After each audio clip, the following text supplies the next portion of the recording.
Pagbati po sa araw na ito na punong-puno muli ng kababalaghan. Atin pong tunghayan ang liham kasaysayan ng isa nating taga-subaybay. Narito po ang kanyang sariling karanasan. Hindi ko malilimutan ang araw na nakilala ko si Ana. Siya ay napakaganda, may mahabang itim na buhok at mga mata na parang naglalaman ng mga sikreto ng buhay. Nagsimula ang aming kwento ng pag-ibig na parang kahit kakaiba, ay puno ng tawanan, malalalim na usapan sa gabi, at mga romantikong hapunan. Hindi ko akalain na dadalhin kami ng aming pag-ibig sa madilim at nakakatakot na landas na hindi ko inaasahan. Nangyari ang lahat noong isang gabi ng tag-init nang humiling ako kay Ana na ibahagi ang kasaysayan ng kanyang pamilya sa akin. Inimbitahan niya ako sa kanilang tahanan na nakatago sa kalaliman ng isang liblib na nayon dito sa Pilipinas. Habang kami ay nakaupo sa kanilang harapang terasa, sinimulan niyang ikwento ang isang sumpa na nakadikit sa kanyang pamilya sa loob ng mga henerasyon. Sila ay mga aswang, mga nilalang na sa alamat ng mga Pilipino ay kilala sa kanilang malupit na pagnanasa sa laman ng tao. Ang kauna-unahan na biktima ng sumpa na ito ay ang lola ni Ana. Ayon sa alamat, nakipagkasundo ito sa isang masamang entidad na nagbigay sa kanya ng kapangyarihan na magpalit ng iba't ibang anyo, kahindik-hindik na lakas, at isang hindi mapigilang pagnanasa sa mga bahagi ng tao. Iniexplika ni Ana na inisip ng kanyang pamilya na putulin noon ang sumpa, ngunit ito ay dumikit na sa kanila na parang anino. Habang si Ana ay nagkukwento ng kanilang madilim na kasaysayan, may malamig na simoy ng hangin na bumabayo sa aking balat, pero kinikilala ko lamang ito bilang pamahiin. Hindi ko akalaing magiging mali ako. Sa isang mapanuring gabi, habang ako ay nakahiga sa kama, ako'y biglang ginising ng isang kakaibang tunog mula sa labas ng bahay. Ito ay isang malupit at kakaibang ugong na parabang dumaraan sa bintana. Doon, sa liwanag ng buwan, nakita ko kung paano si Ana ay nagbago ng kanyang anyo, patungo sa isang kahindik-hindik na nilalang. Ang kanyang balat ay nag-iba at nagpapalit-palit, ang kanyang mga kamay ay nagiging mas mahaba at mas nakakatakot. Naglabas siya ng malalim na halinghing at bigla na lang siyang nawala sa dilim ng gabi. Napuno ako ng takot nang maunawaan ang totoo, ang kasintahan ko ay isang aswang.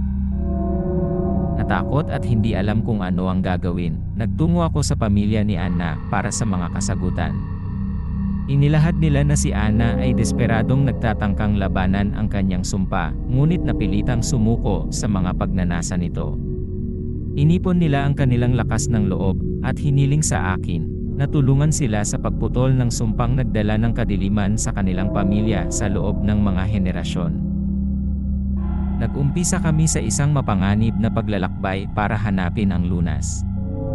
Binahagi ng isang pamilya na aming nasumpungan ang kanilang kaalaman tungkol sa sinaunang ritual, mga herbal na gamot, at mga pangontra na anting-anting.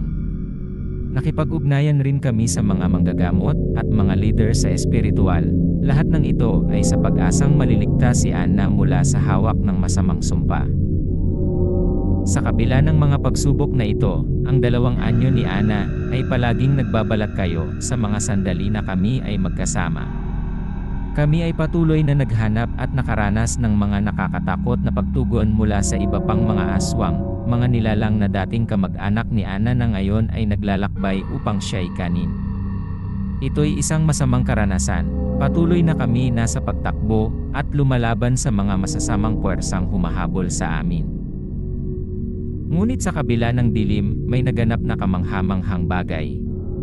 Ang pagmamahal ni Ana para sa akin ay nanatiling matatag, parang liwanag sa aming nakakatakot na paglalakbay. Ang kanyang determinasyon na malampasan ang kanyang sumpa ay tumagos sa aking puso, at ako'y determinadong tulungan siya. Sa aming paghahanap para sa lunas, natuklasan namin ang isang sinaunang orasyon na kung ito ay maayos na maisasagawa, ay maaaring pumutol ng sumpa. Kinakailangan ng ritual ng isang makapangyarihang sakripisyo, isang sakripisyo na handa nang gawin ni Ana. Dumating ang gabi ng ritual, at kami ay nagtayo sa isang banal na dambana sa loob ng kagubatan. May malupit na tensyon sa hangin, habang kami ay nag-aalay ng orasyon na nasubukan at naisagawa na mula sa mga unang henerasyon. Iniaalay ni Ana ang kanyang sarili bilang sakripisyo, at nang ang huling mga salita ng orasyon ay nasambit, isang bigla na lamang malakas na liwanag ang bumalot sa kanya.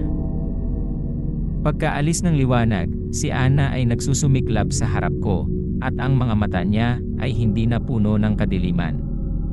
Ang sumpa ay natanggal na, at siya ay malaya na mula sa malupit na hawak ng pagiging aswang. Nag-uumapaw ang mga luha ng kaligayahan at kasiyahan sa amin, habang nagyayakapan. Alam naming hinarap namin ang mga hindi malilimutang kahirapan at kami nagtagumpay.